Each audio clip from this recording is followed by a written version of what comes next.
Voucher ಮುಖಾಂತರ ದುಡ್ಡು withdraw ಮಾಡ್ಬೇಕಂತೇಳಿ ನಮ್ಗೆ ಮ್ಯಾಲಿಂದ ರೂಲ್ಸ್ ಅದ. ಅದಕ್ಕೆ ಸಿರಿಮನೆ ರಿಸರ್ಚ್ ಕಮಿಟಿದಾಗ ಅವ್ರು ವೈಯಕ್ತಿಕ ಹಣ ವಿಡ್ರಾ ಮಾಡ್ಯಾರ. ಮತ್ತು ಮ್ಯಾಲಿಂದ ಅಮೌಂಟ್ ಯಾರಿಗೆ ಕಮಿಟಿ ಮೀಟಿಂಗ್ ಕರೆದಿಲ್ಲ, 2 ವರ್ಷಕ್ಕೆ ಟೋಟಲ್ ಮೀಟಿಂಗೇ ಕರೆದಿಲ್ಲ. ಅದಕ್ಕೆ ಸಂಬಂಧಪಟ್ಟ ಅಧಿಕಾರಿ ಜೊತೆ ನಾವು ಚರ್ಚೆ ಮಾಡಿ ನಾವು ಅದ್ರ ಕಾಪಿ ತಗೊಂಡ್ಬಂದಿದ್ದೀವಿ.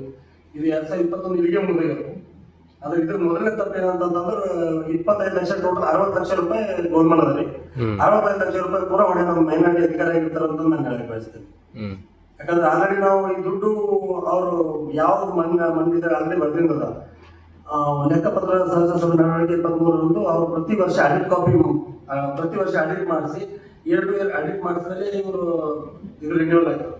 ಅದ್ರ ರಿನ್ಯೂವಲ್ ರಿನ್ಯೂವಲ್ ಆಗದೇನೆ ಆಗದಂತ ಸಂಘಕ್ಕೆ ದುಡ್ಡು ಹೆಂಗೆ ಹಾಕ್ತಿರು ಅಂತ ನಮ್ದೊಂದು ಕ್ವಶನ್ ಸರ್. ರಿನ್ಯೂವಲ್ ಸಂಬಂಧ ಇಲ್ಲ, 3 ವರ್ಷ ನಂತರ ರಿನ್ಯೂವಲ್ ಆಗ್ತದೆ. ಅಲ್ಲ ಆಕ್ಟಿವೇ ಇಲ್ಲ, ವರ್ಷ ಹಿಸ್ಸಾ ಬೇಕಲ್ಲ. 2025 ಲಕ್ಷ ರಿನ್ಯೂವಲ್ 3 ವರ್ಷ ತನಕ ಟೈಮ್ ಇರ್ತದೆ ಸರ್. ಇರಲೇಕ ಬಟ್ ಈಗ ಅವ್ರ ಅಮೌಂಟ್ 1 ವರ್ಷ 2 ವರ್ಷ ಬಾಕಿ ರಿನ್ಯೂವಲ್ ಇತ್ತಂದ್ರ ಅಮೌಂಟ್ ಟ್ರಾನ್ಸಾಕ್ಷನ್ ಆಗ್ತದೆ.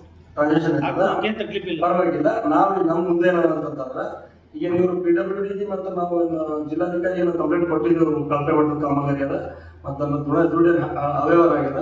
ಅದಕ್ಕೆ ಇವರು